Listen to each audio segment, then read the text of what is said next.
For as long as humans have cared to look about and see, really see the diversity of form and features making up the landscape, we've speculated on how things became the way they are. How did a desert become a desert, and why is it where it is? How are mountains formed and valleys? What accounts for the deep ocean basins? And how do you explain islands sprouting up out of them? And if you'll forgive the pun, what gives rise to volcanoes?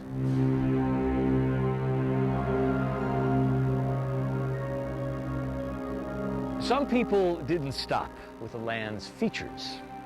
They wondered about continents, about the entire crust of the Earth itself. Why are continents and oceans where they are? Had they always been there? The very vastness, the enormity of these speculations made answering them seem unlikely, if not impossible, forever a secret of the Earth's alone.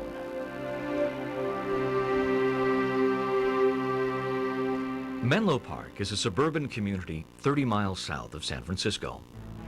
It's also home to the Western Regional Headquarters of the U.S. Geological Survey, maybe best known for its surveying, map-making, and volcano and earthquake monitoring activities. But in the 1960s, a basic research project on the Earth's magnetic field by three young scientists, Richard Dole, Alan Cox, and Brent Dalrymple, provided important insights into some of the Earth's deepest secrets. In the end, it laid the foundation for what became a revolution in the Earth sciences, a revolution we now call plate tectonics. Plate tectonics has reshaped our entire view of how the Earth works. It shows us that by the movement of the broken pieces of the Earth's shell, like an eggshell, pulling away, sliding past each other, bunking into each other, the mountains are formed, the deep sea trenches are formed, volcanoes are born, great faults in the Earth produce movements that trigger gigantic earthquakes. In short, all of the action of the body Earth that threatens humans and poses sources of danger, and all the major features of the Earth, which only 30 years ago we didn't understand, are all produced by the major movements of these plates over time. In short, all of Earth history is a history of the movement of these plates. The revolution had its origins in the outlandish theories advanced several decades earlier by the visionary scientist Alfred Wegener. He proposed the idea that the Earth's continents were once joined as one huge continent, and that they had broken up and moved across the face of the globe to their present positions. Mobile continents? Many considered Wegener's proposal preposterous and dismissed him as a fantasist. At the time, scientific thought was as immovable as the continents appeared to be. Geology as a formal science is not very old. A founder of modern geology, Scotsman James Hutton, proposed in 1785 that the forces which formed the Earth's geologic features in the past are the very same forces currently at work. Erupting volcanoes, for example, provide crustal material for new landforms, while the relentless erosive forces of weather and water wear them away. What may seem obvious today conflicted with the predominant views of the time.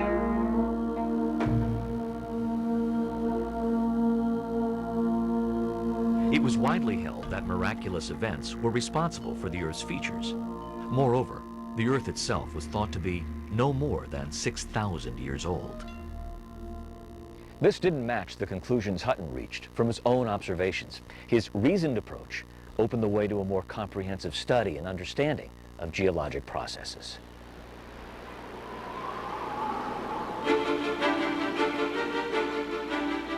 In the years that followed, the earth sciences were the subject of intense interest and activity. Geologists made great strides in explaining the dynamic forces responsible for the Earth's features. Paleontologists, scientists who study fossils, divided a large part of the Earth's 4.5 billion year history into an unfolding story of meaningful chapters. But scientists had yet to answer some of the most intriguing questions about Earth processes. One persistent mystery was how the land masses attained their current positions on the globe. Through the years, various observers had noticed how certain continents, notably South America and Africa, had coastlines that, if pushed together, seemed to fit. Was this jigsaw puzzle-like correspondence coincidence? Or was it evidence that the continents had at one time in the past been joined? To most scientists, this conclusion was unfounded and a fantastic leap of imagination. The notion of mobile continents remained outside serious scientific debate until Alfred Wegener, a German meteorologist with interest in a wide range of disciplines, published The Origins of Continents and Oceans in 1915. In his book, Wegener marshaled an impressive array of evidence to support his theory of continental drift. He argued that at one time in the past, the present continents were joined in one supercontinent he called Pangaea. This explained why now distant continents shared similar geological structures, like the mountain range in Argentina that bears a strong resemblance to one in South Africa, or how frozen Antarctica could have supported the plant life to form coal deposits there, or why ancient plants and animals inhabited lands now separated by an expanse of ocean. All of these baffling phenomena could be accounted for by Wegener's theory of continental drift. According to Wegener, Pangaea split apart and the continents slowly moved to their present positions. But what caused Pangaea to fragment into continents? And what force could move such massive structures through the more dense oceanic crust?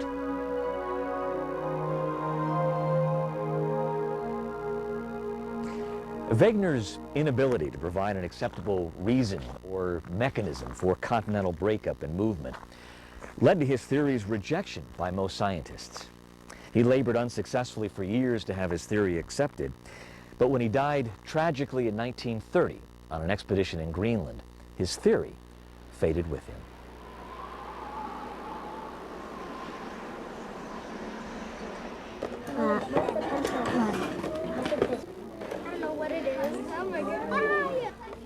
The Earth behaves much like a bar magnet. Its weak magnetic field extends out from the poles to surround the Earth. Anyone who has played with a simple magnet and iron filings has seen a magnetic field displayed.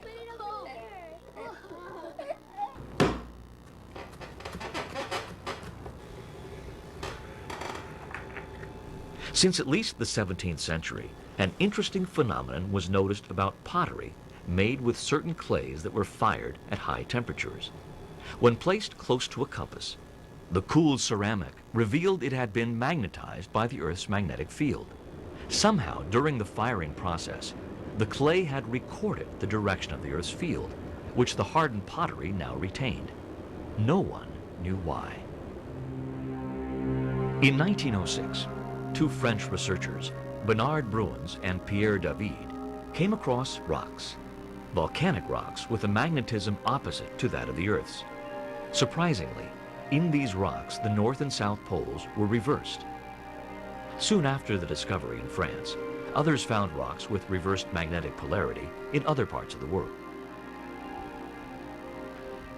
We're here in the foothills of the Sierra Nevada mountain range of California, in an area of past volcanic activity. Now there's something unusual right underfoot, but without a magnetometer to measure the magnetic field, you wouldn't know it. Let me show you.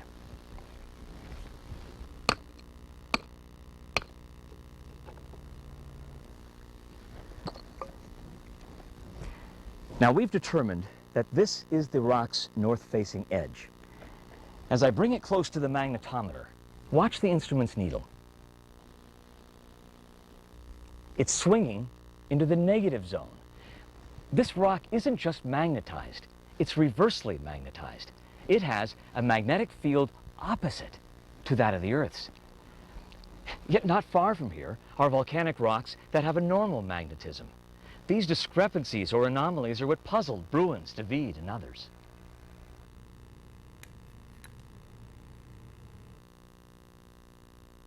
What could possibly account for this variation in one of the Earth's fundamental forces? Magnetism. Scientists arrived at two possible explanations. The first was that there was something intrinsic to certain rocks that caused the magnetic minerals in them to spontaneously reverse polarity. Although researchers didn't know what that property was, this explanation at least seemed more plausible than the alternative. In the second view, Scientists suggested that the Earth's magnetic field itself changed polarity. Could hot volcanic rock, at the time of its formation, acquire the Earth's magnetic field like the potter's fired clay? As it cooled, the rock would in effect record the Earth's magnetic field, whether normal, as it is today, or reversed. But the image of the Earth's field switching north and south magnetic poles was just too audacious for most scientists. Still, neither of the explanations could be proved nor disproved at the time, so the mystery remained. The 1950s and 60s were an especially exciting time for the earth sciences and science in general. The world had emerged from the shadows of World War II. Geologists and geophysicists were reaping the benefits of wartime technology put to peaceful use. More powerful and more sensitive instrumentation was extending the researchers' insight into hidden processes. Meanwhile, the old debate about continental drift had ignited again. In the 1950s, with new research data accumulating, Wegener's theory attracted renewed interest. The topic seemed to fire the imagination of earth science students who were too young to remember the hostility and derision with which Wegener's ideas were first received. Richard Dole was one of those students in the geology department at the University of California at Berkeley. He had been fascinated by continental drift while still an undergraduate. As a graduate student, he was exposed to the idea that paleomagnetism might be instrumental to resolving the matter of drift. Paleomagnetism was a relatively new branch of the earth sciences, dealing with the ancient magnetism retained in rocks. Alan Cox came to the university a few years after Dole. As an earth science student, Cox was also attracted to the topic of continental drift, but later became particularly intrigued by the phenomenon of reversely magnetized rocks. He as well was optimistic that paleomagnetism could solve some of these enigmas of earth science. So much was awaiting discovery and explanation, with the answers seemingly just beyond scientific reach. Cox and Dole knew this all too well from the extensive survey of paleomagnetism they began while Cox was still a graduate student. They agreed that if the opportunity arose, they would devise a research project to answer some of these questions together. That opportunity arose in 1958 at the U.S. Geological Survey, while Cox was still a student and Dole was an assistant professor at MIT. Dole had been asked by James Balsley, the chief of the geophysics branch, to establish a laboratory for paleomagnetic studies there at the survey. At the time, there weren't many facilities available at the USGS Menlo Park campus to house the lab. The most likely candidate proved to be a tar paper and wood shack built during World War II as a support unit to the hospital there. The humble structure was, in a way, well suited to the research work that would be conducted there. Away from traffic and other disturbances, there was little to interfere with the delicate magnetic measurements, and the temporary nature of the building made modifications to it easy. We were always very thankful that this was a tar paper shack and not a big official building, because since it really wasn't a recognized USGS building, that meant we could do almost anything we wanted in it. If we needed to knock a hole in the wall or put in more power or change a sewer line, we could simply do that without getting the government involved in some kind of a big project. So in terms of being a facility for forefront research where you have to make a lot of changes in a hurry if you're going to progress, this was the ideal building. Dole and Cox prepared an ambitious research agenda to tackle the persistent mysteries confronting earth science that they've been thinking about. Among the topics, they wanted to resolve the issue of polarity reversals in rocks. They suspected that settling the matter of polarity reversals could play a role in settling the debate over continental drift. For this work and other experiments, they needed volcanic samples from distant places around the globe. They mounted expeditions to collect recently formed volcanic rocks in Hawaii, Alaska, New Mexico, and the Sierra Nevada in California. The work was physically arduous, climbing over rugged lava with packs filled with drilling and calibration equipment, much of it improvised. In the laboratory, the volcanic samples would first be put through a series of treatments to strip away all but the rock's original remnant magnetization, in a sense, what it was born with. The measured orientation of that magnetization would then be used to determine if it was normal or reversed. If these sample rocks of roughly the same age all showed the same polarity, polarity reversal was due to reversal of the Earth's magnetic field and not some property of the rock itself. The consistency was evident. It didn't matter where they were from. Most of those rocks, thought to be somewhat older than the beginning of the ice ages, about 1 million years ago, had a remnant magnetization reversed from what the Earth's is presently. North was south, and south was north. Incredibly, the logical explanation was that the Earth's field itself was reversed when the rocks were formed. But were they measuring a single event or a frequent occurrence? If reversals were common, did they happen at regular or irregular intervals? For that matter, how long did a reversal last? To answer these questions, Dole and Cox needed precise dates. Relative ages, based upon the order in which the rocks were laid down, wouldn't be of much help. At the time Cox and Dole were students at UC Berkeley, Dr. John Reynolds of the physics department was perfecting an instrument that would later prove critical to their research. In order to calculate the age of a rock, scientists must measure the proportion of specific elements in them. They use an instrument called a mass spectrometer for this, and the one John Reynolds made was much more sensitive than any previously developed. The dating procedure works because volcanic rocks contain a radioactive element, potassium. When potassium decays, it produces another element, argon. What's important is that the decay occurs at a known rate. Since scientists know the rate of decay, measuring the amounts of potassium and argon allows them to pinpoint the age of a rock. But argon is a gas, and extracting it is a tricky process, requiring great skill and an elaborate laboratory. Neither Cox nor Dole were trained in the radiometric dating of rocks. They needed someone else who could set up a lab and extract argon gas from the samples for use in dating with the Reynolds-type mass spectrometer. Brent Dalrymple was one of the first students at the University of California at Berkeley, trained in the use of the Reynolds mass spectrometer. He happened to meet Dole and Cox while doing field research in the Sierra Nevada for his thesis. During late-night discussions at their campsite, Cox related the mysterious phenomenon of magnetic reversals and how the riddle might be solved. Dalrymple was of course keen to learn that precise dating of rocks was crucial to such an experiment. After graduation, Dalrymple was asked to join the Rock Magnetics project by Dole to perform argon extraction from the rock samples for precise dating. Because the project didn't have its own mass spectrometer, the samples were sent to other USGS labs for analysis. The results were slow to return.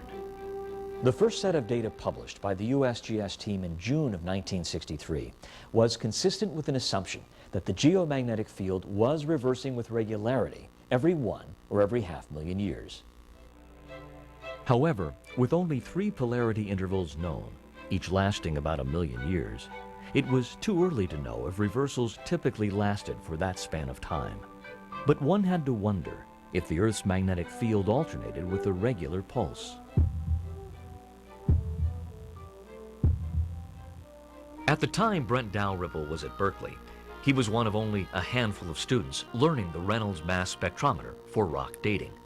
Another was a young Australian, Ian McDougall, who after his training returned home to a newly completed rock dating lab assembled by Professor Jack Evernden of Berkeley.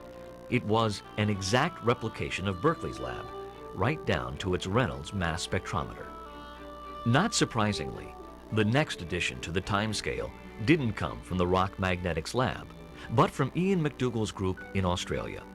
They found a different time boundary for the onset of the most recent magnetically reversed interval, which pushed the duration out another half-million years. The Australians also found evidence for 2 additional polarity reversals, further back in time. Maybe the reversals occurred with more complexity than suspected. The work going on in Australia pointed up how desperately the USGS team needed its own radiometric rock dating lab and Reynolds mass spectrometer. But setting up such a facility was no small task. It could take a year or more. Much of the complex equipment had to be designed and built from scratch. Brent Dalrymple worked day and night with two technicians, Major Lillard and Nat Sherrill, to construct the lab. The glass flight tube for the mass spectrometer came from the university in Berkeley.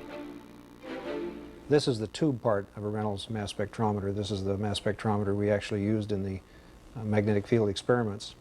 The gas would come into this end of the tube, and it would go through the source area, represented by these metal plates, where the gas was ionized. That is, each atom would pick up an electrical charge. Then the ion beam would go down through this part of the tube where it's bent, and there would be a magnet on either side that would separate that ion beam into ion beams of differing mass at this end.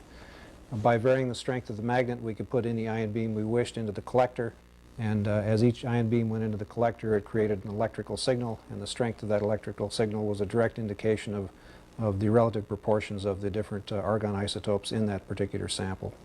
And that information was then used as part of the age calculation. By the early months of 1964, it was quite clear that from about 1 to 2.5 million years ago, the Earth's field had indeed reversed its polarity.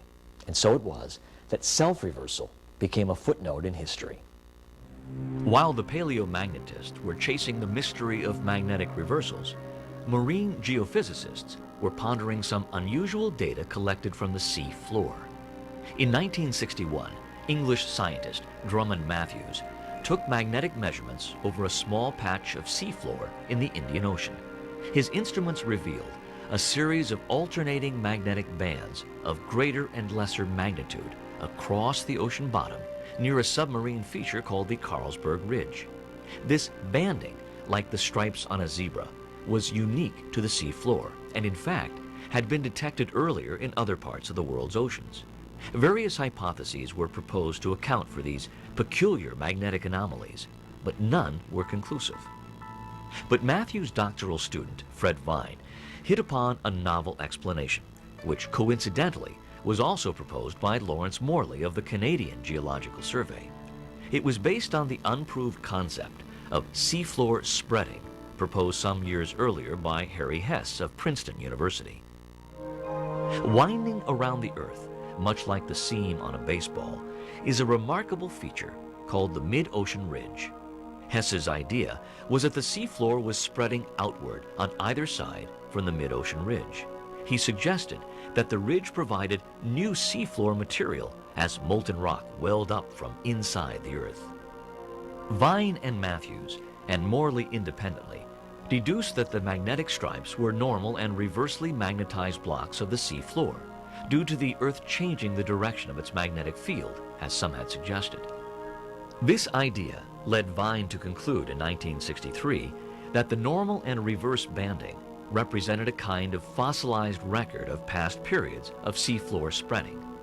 Compared to each other, the pattern of banding Vine saw imprinted on the seafloor was reminiscent of the polarity reversal timescale that Dole, Cox, and Dalrymple were developing from terrestrial samples. At the time, though, Vine didn't see a correspondence. The time scale was just too crude. Meanwhile, just 6 months after they had begun, the USGS team had its own rock dating lab up and running. With a mass spectrometer on site, work progressed at an accelerated pace. Cox, Dole, and Dalrymple published a new timescale in June of 1964. It defined 2 new short periods when the Earth's magnetic field was opposite to the usual polarity for the period. More and more, the pattern of reversals that was emerging looked irregular. Additional testing of young rock samples confirmed or refined the June timescale. 3 succeeding versions didn't change much in appearance, but one last area on the timescale stubbornly resisted explanation.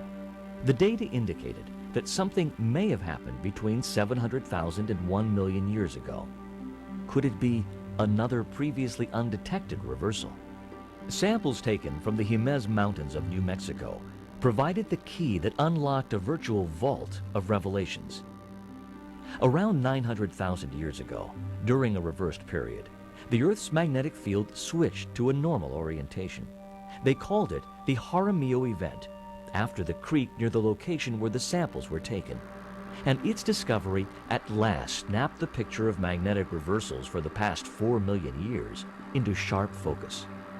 This new timescale revealed a record of global-wide polarity reversals occurring irregularly every 1 to 1.5 million years, with a few very short periods of opposing polarity. The random nature of the pattern was a critical feature. It produced a pattern as unique as a person's fingerprint. Just as fingerprints are used to solve crimes, the time-scale pattern helps solve the mystery on the sea floor, and more. In late 1965, Brent Dalrymple presented the Rock Magnetic Lab findings at a meeting of the Geological Society of America. Fred Vine was also at the meeting to report recent work on seafloor magnetic anomalies. When the latest timescale incorporating the Jaramillo event was unveiled, Vine saw in its intervals of time an exact proportional match to the mysterious seafloor bands. It was a revelation and the start of a revolution in Earth science. The definition of the reversal timescale, and in particular the final piece of the jigsaw to be put in place, the Jaramillo event, was absolutely crucial to the vindication of my idea, the verification of my idea, and hence seafloor spreading, which ultimately led to plate tectonics. Applied to the sea floor, the timescale's pattern provided a unique view into the Earth's dynamic past. As it formed along the mid-ocean ridge, the sea floor on either side was like a conveyor belt, bearing away at an almost constant rate a mirror image, fossilized imprint of the Earth's magnetic orientation at the time of the seafloor's creation. As a strip of ocean floor formed during a normal epoch, it would be adjoined to one formed while the Earth's polarity was reversed, leading over time to a unique pattern of alternating normal and reversely magnetized bands of seafloor rock. Discovery of the Jaramillo event, combined with Vine's hypothesis, caused a revolution in our thinking about the Earth and became the underpinnings for an entirely new model of how the Earth works, what we now call plate tectonics. The mid-ocean ridges, along with the deep ocean trenches and young fold mountain ranges, such as the Himalayas, mark the boundaries of vast crustal plates that move in relation to each other. The slow, inexorable, and sometimes violent movement of these plates creates the surface features of our planet.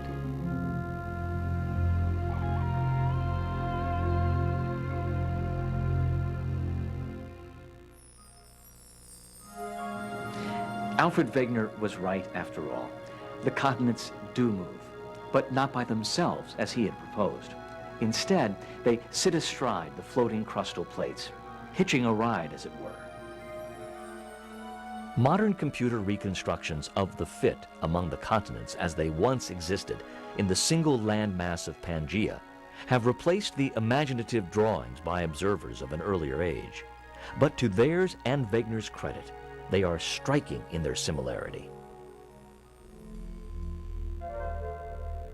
At the time of their investigations, Richard Dole, Alan Cox, and Brent Dalrymple couldn't have anticipated the impact their work would have. To them, polarity reversals of the Earth's magnetic field was an overlooked but promising area of scientific inquiry. Who could have guessed that their timescale would be the Rosetta Stone that unlocked some of the Earth's deepest secrets? That it would trigger a revolution in our perceptions of the Earth? But then revolutions have to begin somewhere. Why not in a tar paper shack?